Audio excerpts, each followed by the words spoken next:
अस्सलाम वालेकुम dear students, friends and my subscribers. आज की इस नई वीडियो के साथ मैं हूं मोहम्मद नवाज वड़ैच, पॉलिटिकल साइंटिस्ट।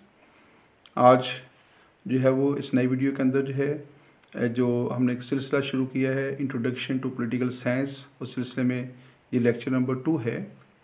आज इंट्रोडक्शन टू पॉलिटिकल साइंस का जो एक लेक्चर का सिलसिला हमने शुरू किया है, तो उस सिलसिले में ये दूसरा एपिसोड जो है वो तैयार किया गया है।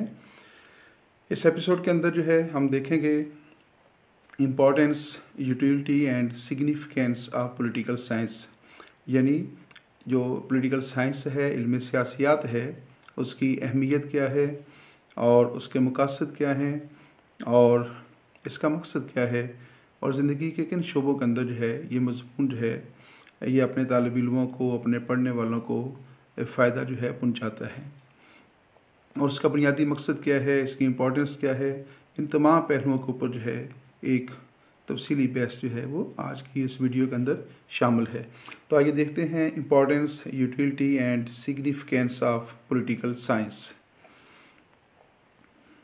Knowledge is power and knowledge of political science is most powerful.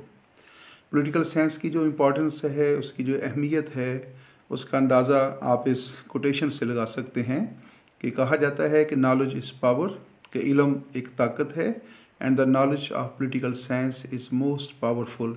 और पॉलिटिकल साइंस का जो इल्म है वो सबसे ताकतवर है।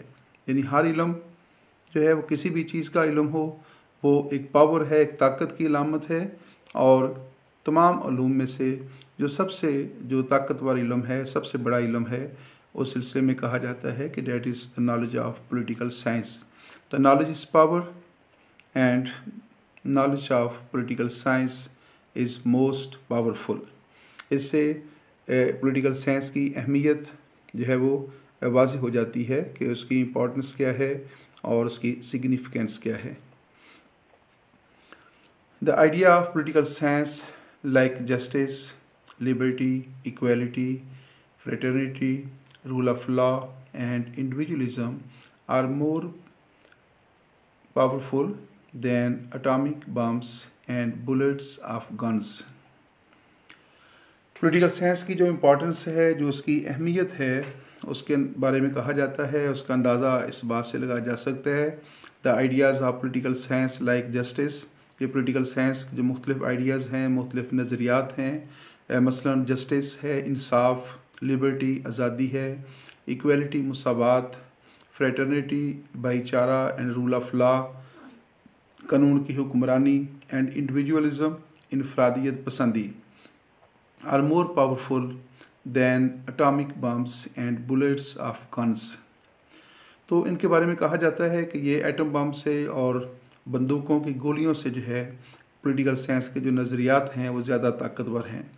मकसद इसका ये है, मतलब इसका ये है कि लोगों को कंट्रोल करने के लिए, दुनिया के अंदर अपने मफादात के तहफ़्फ़ुज़ के लिए, अपने मकासद के हसूल के लिए और एक दूसरे पर असरअंदाज होने के लिए, अमन कायम करने के लिए जो किरदार इंसाफ, liberty, equality, fraternity, rule of law, individualism जैसे नज़रियात सर अंजाम देते हैं, वो ना तो एटम बम वो किरदार अदा कर सकता है और ना ही बुलेट्स ऑफ गन्स हैं, उनके अंदर इतनी ताकत होती है कि वो इन मकासद को हासिल कर सके। तो सिर्फ़ और सिर्फ पॉलिटिकल साइंस के जो मुख्तलिफ नज़रियात हैं, जो इंसाफ पर मबनी हैं, जो लिबर्टी के मुतल्लिक़ हैं और इक्वलिटी मुसावात के हवाले से हैं या भाईचारे के हवाले से हैं, कानून की हुक्मरानी की बात हो और इंडिविजुअलिज्म हो, डेमोक्रेसी हो, ये तमाम चीज़ें जो हैं ये इंतहाई ज़्यादा अहमियत की हामिल हैं।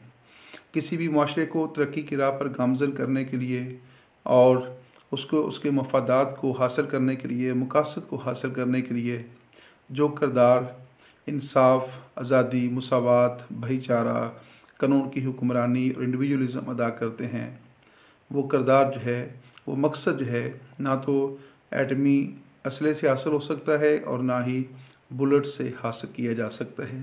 तो इससे आप अंदाज़ा लगा सकते हैं कि पॉलिटिकल साइंस किस कदर ज़्यादा अहमियत का हामिल इल्म है। It provides opportunities for teachings in universities and colleges. It helps the students in all the competitive exams of federal and provincial levels, public administration, international relations, and local governments are its subfields. तो देखें, जब भी कोई इल्म हासिल किया जाता है तो इल्म हासिल करने वालों के ज़हनों में पहला सवाल ये आता है कि ये इल्म हासिल करने के बाद हम कौन सा प्रोफेशन जो है वो इख्तियार कर सकते हैं और इसका मटीरियलिस्टिक जो है वो फ़ायदा जो है वो क्या होगा। तो अगरचे मैं आपको एक बहुत क्लियर बात करना चाहता हूँ कि अगरचे इल्म सियासियात जो है, जो पॉलिटिकल साइंस है, उसका बुनियादी मकसद लोगों को जो है वो रोज़गार देना नहीं है। इसका बुनियादी मकसद जो है वो लोगों को कोई मादी फ़ायदा देना नहीं है। इसको हम थोड़ा सा आगे जाकर डिस्कस करेंगे, लेकिन बहरहाल जो है वो ये दीगर फ़वाइद के साथ साथ इसका जो इल्म है पॉलिटिकल साइंस का जो है वो अपने तालिब इल्मों को, अपने जो इसके जो इल्म हासिल करने वाले हैं उनको ऐसे मौक़े फ़राहम करता है कि दुनिया भर की यूनिवर्सिटीज़ के अंदर और दुनिया भर के कॉलेजेस के अंदर जो है ये मज़मून पढ़ाया जाता है। और वो लोग जो टीचिंग के साथ दिलचस्पी रखते हैं, वाबस्तगी रखते हैं, तो वो लोग जो हैं वो पॉलिटिकल साइंस में आला तालीम हासिल करके दुनिया भर की यूनिवर्सिटीज़ के अंदर और कॉलेजेस के अंदर जो है अपना ये शौक़ जो है वो पूरा कर सकते हैं। इस तरह ये जो पॉलिटिकल साइंस है, it helps the students in all the competitive exams of federal and provincial levels.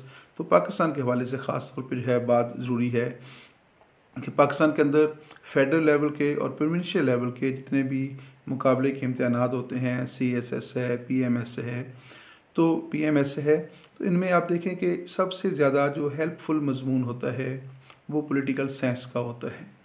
Political science मुकाबले के इम्तहानात के उम्मीदवारों के लिए जिस कदर मुआवन होता है, शायद ही कोई दूसरा मज़मून जो है वो इस कदर ज़्यादा जो है उनकी मुआवनत करता हो।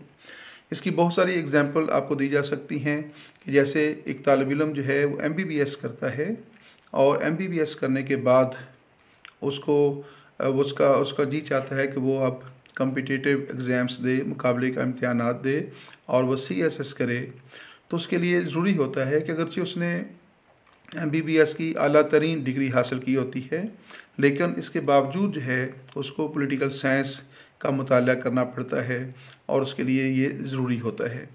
लेकिन एक स्टूडेंट जो है जो पॉलिटिकल साइंस का स्टूडेंट होता है और पॉलिटिकल साइंस का स्टूडेंट होने के हवाले से उसके बाद वो CSS की तरफ जाता है, तो उसको जो है MBBS करने की ज़रूरत नहीं होती।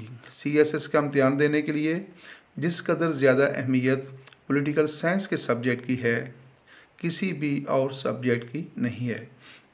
इसके अलावा पब्लिक एडमिनिस्ट्रेशन है, इंटरनेशनल रिलेशंस हैं, लोकल गवर्नमेंट है, तो ये सब इसके सब फील्ड्स हैं। तो पॉलिटिकल साइंस जो है वो पब्लिक एडमिनिस्ट्रेशन के सिलसिले में, इंटरनेशनल रिलेशन को समझने के सिलसिले में और लोकल गवर्नमेंट का जो सिस्टम होता है उसको समझने के सिलसिले में भी भरपूर मदद जो है वो फ्राहम करता है। नेक्स्ट इस सिलसिले में स्लाइड है, it provides the knowledge and understandings of democracy as the best form of government. तो मौजूदा दौर के अंदर जो है जो जमहूरियत है, जो डेमोक्रेसी है, that is considered the best form of government. ये दुनिया का सबसे ज़्यादा मकबूल और सबसे ज़्यादा पसंदीदा निज़ाम हुकूमत है। तो पॉलिटिकल साइंस जो है वो जमहूरियत के ऊपर, पॉलिटिकल साइंस जो है वो डेमोक्रेसी के ऊपर भरपूर बहस करता है कि डेमोक्रेसी क्या है, इसका पॉजिटिव पहलू क्या है, इसका नेगेटिव पहलू क्या है, इसके अंदर कौन सी ऐसी खसूसियात हैं, कौन सी ऐसी खूबियाँ हैं जिसकी वजह से इसे दुनिया के बाकी जितने भी निज़ाम हुकूमत हैं, जिस तरह मोनार्की है, अरिस्टोक्रेसी है, डिक्टेटरशिप है और बहुत सारे दीगर जो निज़ाम हुकूमत हैं, उन सब पर जमहूरियत को फ़ौक़ियत हासिल है। और आज जदीद दुनिया के अंदर ये निज़ाम जितनी तेज़ी के साथ फैल रहा है उसका अंदाज़ा यूँ लगाया जा सकता है कि दुनिया की कसीर जो रियासतें हैं, बहुत बड़ी तादाद में जो रियासतें हैं, वहाँ पे जमहूरी निज़ाम हुकूमत पाया जाता है। यहाँ तक कि ये एक मयारी निज़ाम हुकूमत भी है और वो मालिक जहाँ पे आमरीत पाई जाती है वो भी दावा ये करते हैं कि हमारे यहाँ जमहूरियत पाई जाती है, क्योंकि जमहूरियत एक मयारी निज़ाम हुकूमत है।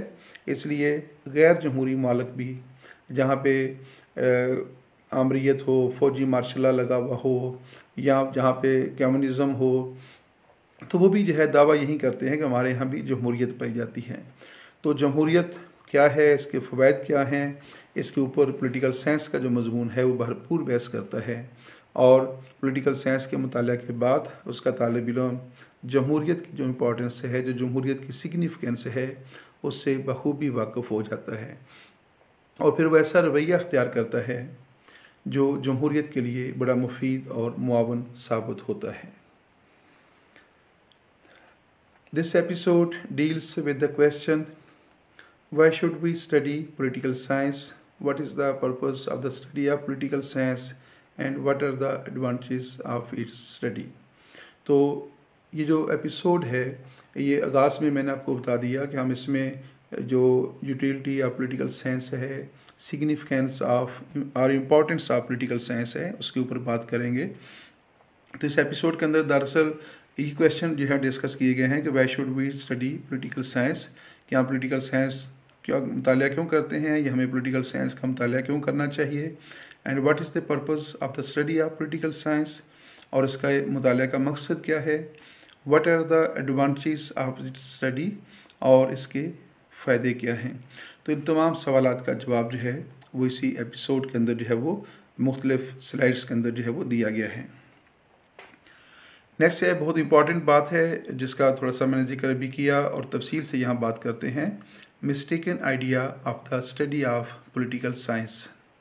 पॉलिटिकल साइंस का जो इल्म है उसके बारे में एक जो गलत नज़रिया पाया जाता है, जो गलत फहमी पाई जाती है, उसकी वजाहत इस पॉइंट के अंदर की गई है। It is sometimes believed that the study of political science will enable its students to become politicians, administrators, ministers, rulers, professors, anchors, diplomats and journalists etc.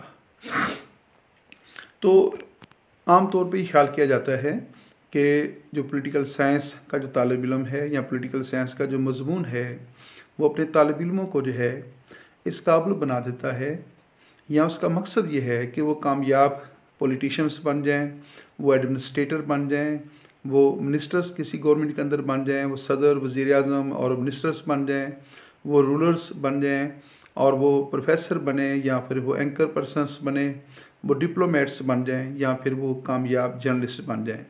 तो ये बात गौर से सुन लीजिएगा डियर स्टूडेंट्स कि पॉलिटिकल साइंस का ये मकसद हरगिज़ नहीं है। पॉलिटिकल साइंस जो है उसका बुनियादी मकसद जो है ये नहीं है कि वो अपने तालिब इल्मों को जो है वो इन शोबों के अंदर जो है वो प्रैक्टिकली लाइफ में देखना चाहता है। पॉलिटिकल साइंस का बुनियादी मकसद जो है वो है लोगों के अंदर शऊर बेदार करना और उन्हें एक सियासी ज़िंदगी गुजारने के काबिल बनाना, उन्हें रियासत की अफादियत से आगाह करना, हुकूमत की अफादियत से आगाह करना कि एक ऑर्गेनाइज सोसाइटी के अंदर रहना क्यों ज़रूरी है, और कानून की हुक्मरानी से आगाह करना, उन्हें लिबर्टी और इंडिविजुअलिज़म से और इक्वालिटी और जस्टिस की अफादियत से आगाह करना, ये बुनियादी मकसद है ताकि हम सियासी तौर पर एक मुनज़्ज़म माशरे के अंदर एक महज़्ज़ब ज़िंदगी जो है वो गुजार सकें। अगरचे इसका जो एडवांटेज हैं ये ज़रूर एडवांटेज इसके हैं कि इसका तालिब इल्म जो है वो अगर पॉलिटिशियन बनता है तो यकीनन वो सियासत के रमूज़ व औक़ाफ़ से, उसकी ऊंच नीच से बखूबी वाक़िफ़ हो जाता है, तो वो एक अच्छा सियासतदान बन सकता है, वो एक अच्छा एडमिनिस्ट्रेटर भी बन सकता है, वो अच्छा मिनिस्टर बन सकता है, इसका तालिब इल्म अच्छा हुक्मरान बन सकता है। लेकिन इसका मकसद ये नहीं है, यानी आप यूँ समझें कि ये इसके सेकेंडरी फ़वाइद हैं कि इसका तालिब इल्म जो है वो इन शोबों में से कोई भी शोबा अख्तियार करके अपनी प्रोफेशनल लाइफ जो है वो गुजार सकता है। लेकिन ये इसका मकसद पॉलिटिकल साइंस का ये ऑब्जेक्टिव नहीं है कि वो तालिब इल्मों से ये चाहता है।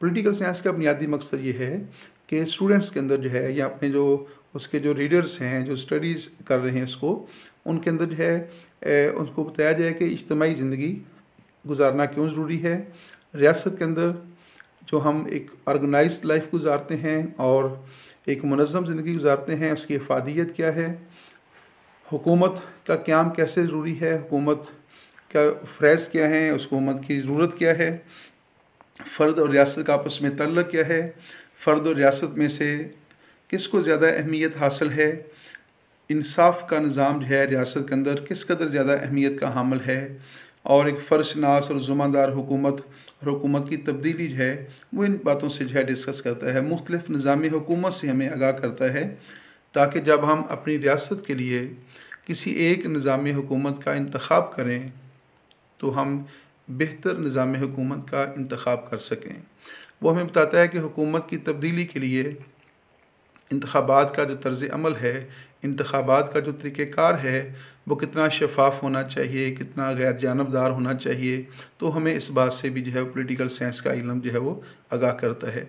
वो हमें सियासी जमातों की फ़ादियत से आगाह करता है। तो अगरचे बुनियादी मकसद तो इसका इल्मी है और स्टूडेंट्स के अंदर शऊर बेदार करने के साथ है, लेकिन उसके साथ साथ इसके ये कहा जा सकता है कि इसके ये फ़वाइद भी ज़रूर हैं, लेकिन ये उसके तरजीहात में शामिल नहीं है। ये सेकेंडरी जो इसकी जो सेकेंडरी सिग्निफिकेंस है वो इस हेडिंग से जो है वो ताल्लुक़ रखती है। नेक्स्ट है, it is rightly said that a good and wise politician are a ruler is born, not made by the study of political science. History tells us that kings who were great scholars were not poor rulers. पहली बात जो गुज़िश्ता से व्यवस्था है ये पिछली बात का ही तसलसल है। It is rightly said that a good and wise politician or a ruler is born, not made by the study of political science. यानी एक कामयाब सियासतदान बनने के लिए, एक कामयाब हुक्मरान बनने के लिए ज़रूरी नहीं है कि उसने पॉलिटिकल साइंस का मुताला किया हो, लेकिन बहरहाल अगर उसने पॉलिटिकल साइंस का मुताला किया हुआ है तो यकीनन ये इल्म जो है उसे उस सिलसिले में बहुत सारी मुआवनत कर सकता है, रहनुमाई कर सकता है, उसको फ़्रेज़ की सर अंजाम दही के सिलसिले में जो है उसको सहूलत जो है वो आ सकती है। लेकिन इसका बुनियादी मकसद ये नहीं है कि हम ये नहीं कह सकते कि जो शख्स पॉलिटिकल साइंस का तालिब इल्म होगा और वो एक अच्छा वज़ीर आज़म हो सकता है, या वो अच्छा प्रेसिडेंट हो सकता है, या वो अच्छा मिनिस्टर हो सकता है, ना ही इसका ये बुनियादी मकसद है। तो that a good and wise politician are a ruler in barn, के अच्छा सियासतदान जो है वो पैदा होते हैं और वो पॉलिटिकल साइंस की स्टडी से अच्छे नहीं बनते। तो ये जो असल बात जो है मैं आपको आज शेयर करना चाहता हूँ कि ये पॉलिटिकल साइंस का ऑब्जेक्टिव नहीं है। पॉलिटिकल साइंस ये ज़रूर है कि जो शख्स पॉलिटिकल साइंस का तालिब इल्म रहा हो तो उसको एक अच्छा हुक्मरान बनने में जो है इससे थोड़ी बहुत मुआवनत ज़रूर मिल सकती है। लेकिन अगर ये कहा जाए कि जो भी शख्स पॉलिटिकल साइंस का तालिब इल्म होगा वो यकीनन एक अच्छा हुक्मरान होगा, अच्छा वज़ीर आज़म होगा, या अच्छा जो है वो सियासतदान होगा, तो ये जो है वो इसका सर्टिफिकेट नहीं दिया जा सकता। History tells us that kings who are great scholars were poor rulers. तो इसमें बहुत सारी मिसालें दी जा सकती हैं। ऐसी भी बहुत सारी मिसालें हैं कि वो लोग, वो हुक्मरान जिन्होंने पॉलिटिकल साइंस का मुताला नहीं किया था लेकिन वो बहुत अच्छे हुक्मरान भी थे। लेकिन दूसरी तरफ कुछ लोग ऐसे भी हैं जो पॉलिटिकल साइंस के तालिब इल्म रहे, जिन्होंने पॉलिटिकल साइंस को बाकायदा तौर पे पढ़ा, लेकिन जब उनको हुकूमत मिली तो वो अच्छे हुक्मरान साबित नहीं हुए। तो ये बात जो है कि पॉलिटिकल साइंस जो है इसका तल्लुक़ अमली सियासत के साथ है, तो ये अमली सियासत का मुताला ज़रूर करता है, लेकिन इसको पढ़ने के बाद ये नहीं कहा जा सकता कि जो शख्स पॉलिटिकल साइंस का मुताला करेगा वो एक अच्छा हुक्मरान भी साबित होगा। अच्छा हुक्मरान होने की जो सलाहियतें हैं, जो खसूसियात हैं, वो मुफक्रीन के मुताबिक वो इनबॉर्न होती हैं, पैदाइशी होती हैं, या उनको अमली ज़िंदगी में तजर्बात से हासिल होती हैं। तो अगर किसी इंसान के अंदर ऐसी खसूसियात पाई जाती हों और उसके बाद वो पॉलिटिकल साइंस का इल्म भी हासिल करता है तो उसको मुआवनत तो ज़रूर मिल जाती है, लेकिन हतमी तौर पे जो है ये बात नहीं कही जा सकती कि पॉलिटिकल साइंस का तालिब इल्म वो एक अच्छा हुक्मरान भी हो सकता है, क्योंकि ये उसका ऑब्जेक्टिव नहीं है।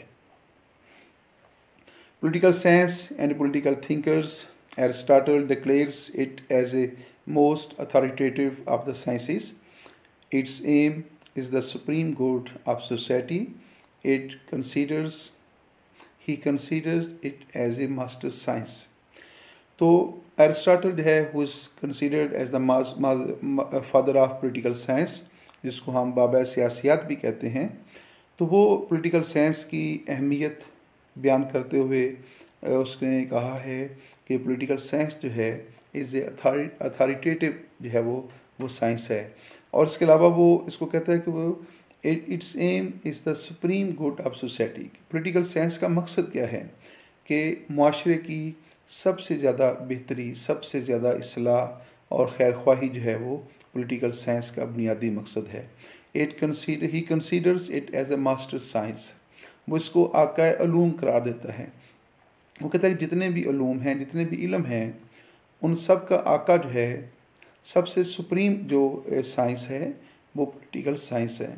तो इससे ये पता चलता है कि पॉलिटिकल साइंस किस कदर ज़्यादा अहमियत का हामिल है और इसकी किस कदर ज़्यादा जो है वो माशरे के अंदर एक मुनज़्ज़म ज़िंदगी के अंदर जो है किस कदर ज़्यादा अहमियत जो है।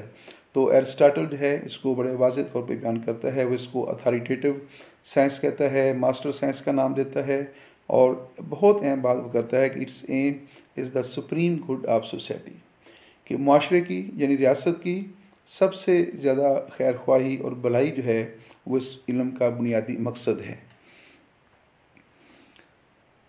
नेक्स्ट कुछ और लोग हैं जिन्होंने इल्म सियासियात की अहमियत के ऊपर बात की है। R.W. Emerson believes that it is the greatest science in the service of mankind. R.W. Emerson जो है उसका वो इस बात के ऊपर यकीन रखता है that it is the greatest science, कि ये सबसे बड़ा इल्म है, सबसे अजीम इल्म है in the service of mankind, इंसान की तरक्की के लिए, इंसान की फलो बहबूद के लिए, उसकी बेहतरी के लिए, उसकी खुशहाली के लिए, उसकी खिदमत के लिए बहुत सारे उलूम जो हैं वो तख्लीक किए गए हैं। बहुत सारे उलूम पाए जाते हैं, बहुत सारी साइंसी जो हैं वो काम कर रही हैं। लेकिन एमरसन का कहना है कि political science is the greatest science in the service of Mankind, कि इंसान की खिदमत के लिए और इंसान की फ़लो बहबूद के लिए, उसकी तरक्की और खुशहाली के लिए जितने भी उलूम पाए जाते हैं उनमें से सबसे बड़ा इल्म जो है, ग्रेटेस्ट साइंस जो है, डेट इज़ पॉलिटिकल साइंस। इसके बाद जॉर्ज बर्नार्ड शॉ है, calls it as the science alone civilization can be saved. उसका कहना यह है, George Bernard Shaw calls it as the science, वो कहता है ये एक ऐसा इल्म है, alone civilization can be saved, कि इंसानी तहजीब जो है, इंसानी तमद्दन जो है, इंसानी ज़िंदगी जो है और इसकी इक़दार और रवायात जो हैं, वो कहता है कि इनके तहफ़्फ़ुज़ जो है वो सिर्फ़ और सिर्फ पॉलिटिकल साइंस का इल्म ही कर सकता है। इंसानी तहजीब का तहफ़्फ़ुज़ पॉलिटिकल साइंस के बगैर मुमकिन नहीं है।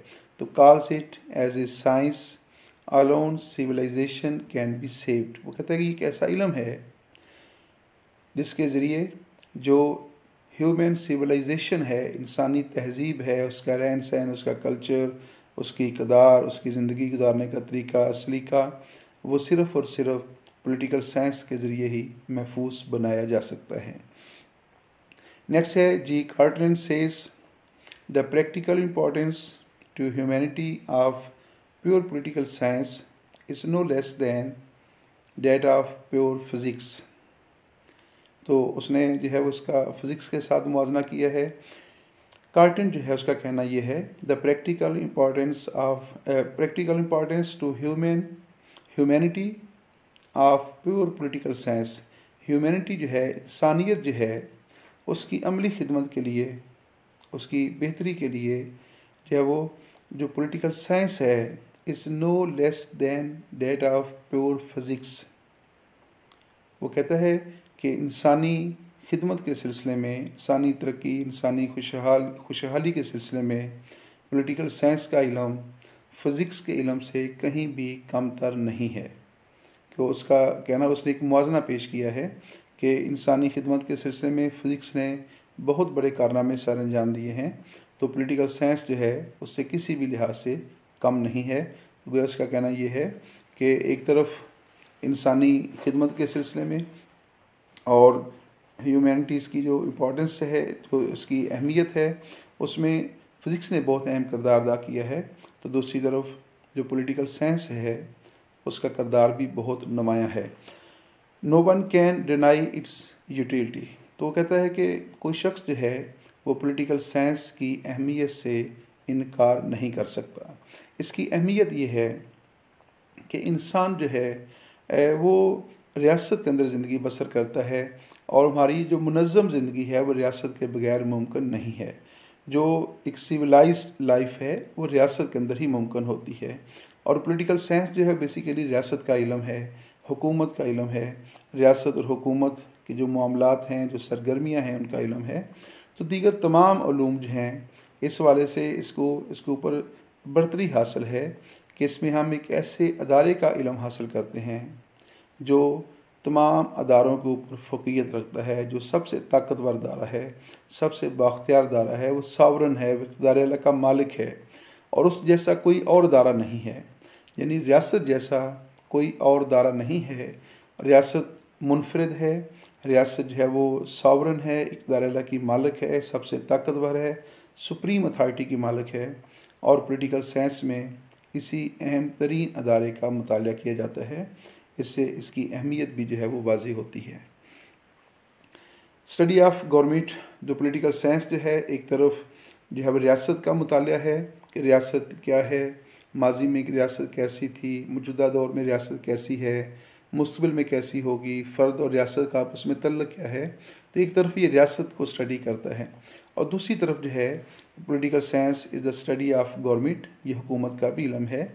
It provides understanding of utility, evolution, duties, composition and formation of government. तो पॉलिटिकल साइंस का जो मुताला है इससे हमें पता चलता है कि गवर्नमेंट क्या होती है, गवर्नमेंट का क़याम क्यों ज़रूरी है, गवर्नमेंट के फ़रज़ क्या हैं, उसके राइट्स क्या हैं, और गवर्नमेंट का इर्तिका कैसे होता है, गवर्नमेंट जो है वो उसकी कंपोजिशन कैसे है, और आर्गन्स ऑफ गवर्नमेंट कौन कौन से हैं।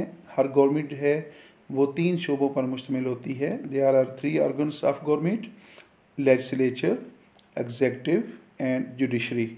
और उसके बाद it provides useful information about various forms of government like parliamentary form of government, presidential form of government, unitary form of government, federal form of government, monarchy, aristocracy and democratic form of government. तो political science के मुताले का एक फ़ायदा ये भी है कि ये मुख्तलिफ़ निज़ामों का मुताला करता है, और इससे जो तालिब इल्म है वो इस बात से बखूबी वाक़िफ़ हो जाता है कि कौन सा निज़ाम हुकूमत जो है बेहतर है और किस निज़ाम हुकूमत के अंदर खामियाँ पाई जाती हैं, और इस तरह वो एक बेहतर निज़ाम हुकूमत जो है उसको अख्तियार करने के काबिल हो जाता है। तो इससे जो है वो पार्लिमानी निज़ाम, प्रेसिडेंशियल जो है वो, unitary form of government, federal, इन तमाम सियासी निज़ामों को समझने की सलाहियत जो है एक तालिब इल्म के अंदर वो सिर्फ़ और सिर्फ पॉलिटिकल साइंस के मुताले से ही मुमकिन है। यहाँ पे इस वीडियो का इख्तिताम होता है। मोहम्मद नवाज़ वड़ैच, पॉलिटिकल साइंटिस्ट।